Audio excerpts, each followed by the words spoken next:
Una de las primeras medidas legislativas que adoptaremos al momento de llegar al Congreso de la Ciudad de México es avanzar en poner orden en lo que fue la Asamblea Legislativa del Distrito Federal.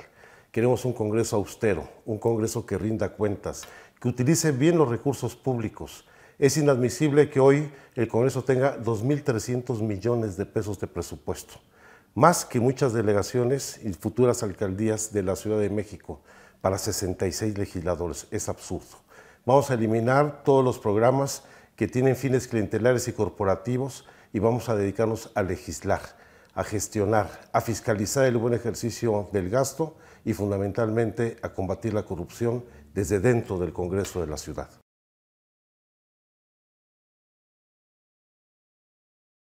Uno de los mandatos que nos da la Constitución de la Ciudad de México, nuestra primera Constitución, es crear el sistema anticorrupción de la ciudad.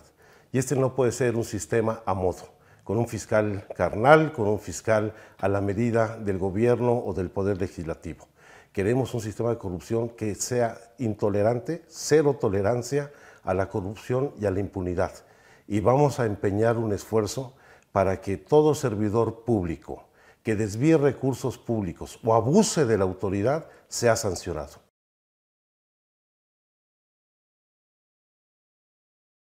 Uno de los reclamos que recurrentemente recibimos durante nuestros recorridos en la ciudad es el desmedido cobro de los impuestos en la ciudad. El llamado predialazo, que sin lugar a dudas fue un acto de abuso para incrementar la recaudación de la ciudad, recaudación que por cierto no se refleja en el mejoramiento de los servicios.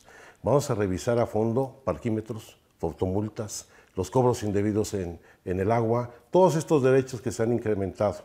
Y trabajaremos en primer lugar para que no haya más impuestos, que los incrementos se den en función solamente de lo que crece la inflación todos los años, pero no vamos a vulnerar la economía familiar, la economía de los habitantes de la ciudad con una pretensión recaudatoria. No cobros abusivos y que los impuestos sean para el bienestar de todos los capitalinos.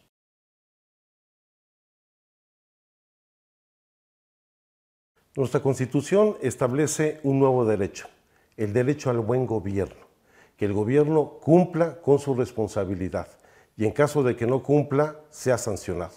Por eso es muy importante reglamentar hoy, estableciendo con toda claridad el principio de revocación del mandato. Todo servidor público que no cumpla con su responsabilidad o que atente contra la ciudadanía debe ser removido del cargo por los propios ciudadanos. La revocación del mandato será un instrumento para garantizar el derecho de todos a un buen gobierno.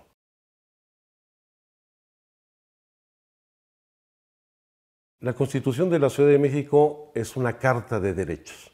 A diferencia de las constituciones tradicionales en donde se define la forma de ejercicio del poder público, nuestra Constitución tiene como principio rector la dignidad humana y el respeto de los derechos humanos de todas las personas, tanto de quienes nacimos o residimos en la Ciudad de México como quienes nos visitan, transitan o emigran a ella. Tenemos un reto para enfrente que tenemos que asumir plenamente y sin ninguna limitación ni cortapisa. Hay que garantizar los derechos humanos de todas las personas para que ésta sea una sociedad y una ciudad de derechos y de libertades.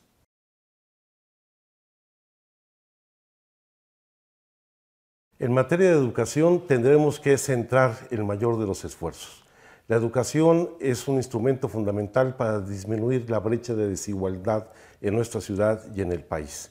Habrá nuevas modalidades de educación y si bien se construirán 5 nuevas preparatorias, se fortalecerá la Universidad Autónoma de la Ciudad de México, tenemos que buscar alternativas como las ciberescuelas, donde se establezcan dentro del sistema formal de educación mecanismos alternativos en la formación de los jóvenes y de todos los estudiantes de la ciudad.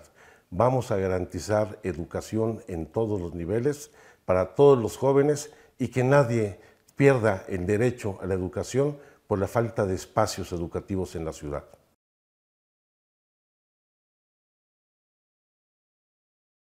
Necesitamos fortalecer los derechos de las mujeres. Necesitamos una igualdad sustantiva entre hombres y mujeres en la ciudad.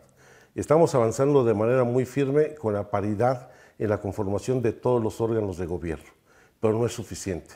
Tenemos que acabar con la violencia dentro del hogar, con los feminicidios que estos crímenes de odio que lamentablemente se han presentado en todo el país, donde la Ciudad de México no está exento de ellos. Acabar con el acoso desde el propio hogar, pero particularmente en el transporte público, en la vialidad de la ciudad. La mujer debe ser respetada. Esto requiere un cambio cultural en muchas personas que todavía creen en esta visión machista, en donde predomina una visión paternalista. La mujer merece respeto y aquel que no la respete debe ser sancionado.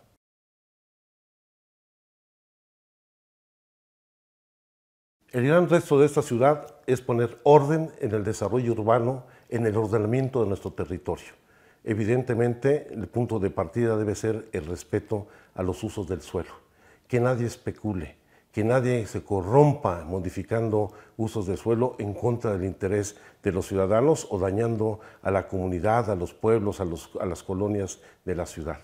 El ordenamiento urbano va a ser una de las claves fundamentales para tener un proyecto de ciudad a largo plazo, por lo menos con una vigencia de 20 años, donde ya el uso del suelo no esté en manos de la alcaldía, de la Secretaría de Desarrollo Urbano y Vivienda o del Congreso local. El uso del suelo deben definir los ciudadanos y una vez definido, nadie debe de cambiarlo para que se respeten las reglas básicas de convivencia y planeación en el desarrollo de la ciudad.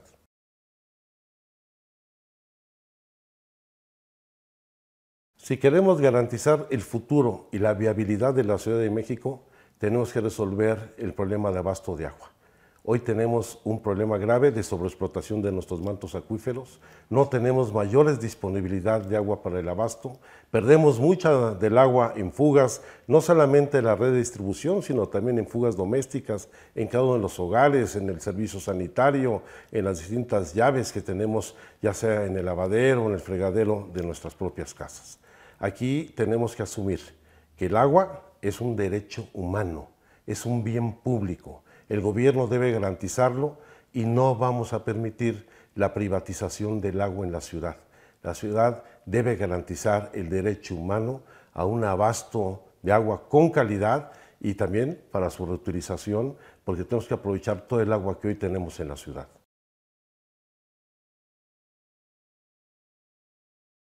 En la ciudad hemos perdido la tranquilidad que habíamos alcanzado.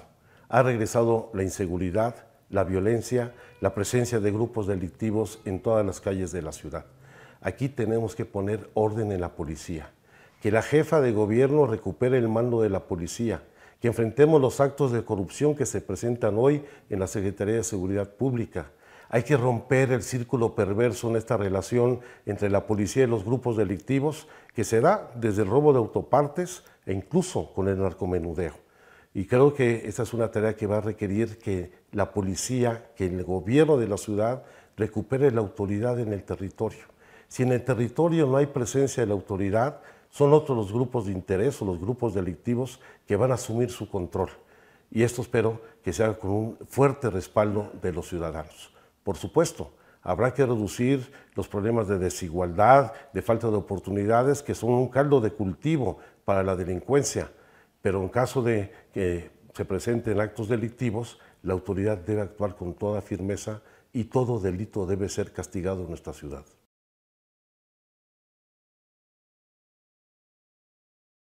A 9 meses de los sismos de septiembre del año pasado, seguimos en la indefinición sobre el programa de reconstrucción en la ciudad.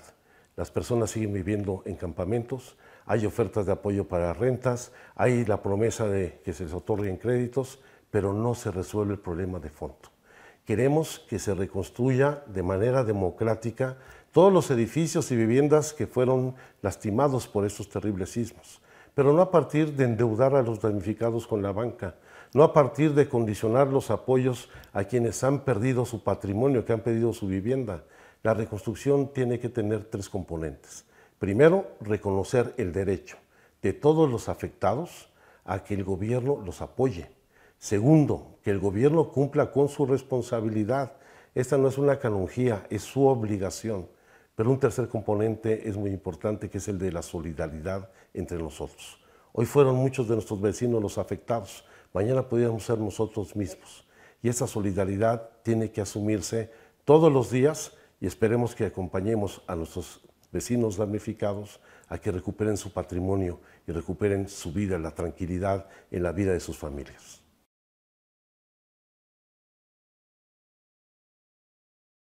La Constitución de la Ciudad de México es la primera que reconoce en el país no solamente los derechos de los pueblos, barrios originarios y comunidades indígenas residentes en la ciudad, sino también incorpora la Declaración de Naciones Unidas sobre los Derechos de los Pueblos Indígenas. ¿Esto que implica? Reconocer toda la multiculturalidad que tenemos en esta ciudad. Implica reconocer el derecho a la autodeterminación de los pueblos originarios, el reconocimiento a sus tradiciones, a sus prácticas tradicionales de gobierno y sus culturas. Y lo cierto es que esta nueva modalidad va a permitir también a los pueblos originarios tener el derecho a decidir sobre su territorio, sobre sus recursos naturales. Vamos a hacer valer este derecho de los pueblos y barrios originarios para que sea un precedente a nivel nacional donde se reconozca esta enorme deuda que tenemos con los pueblos indígenas, con las comunidades, con la sociedad rural en el país y empezando por la sociedad rural, que es muy importante aquí en la Ciudad de México.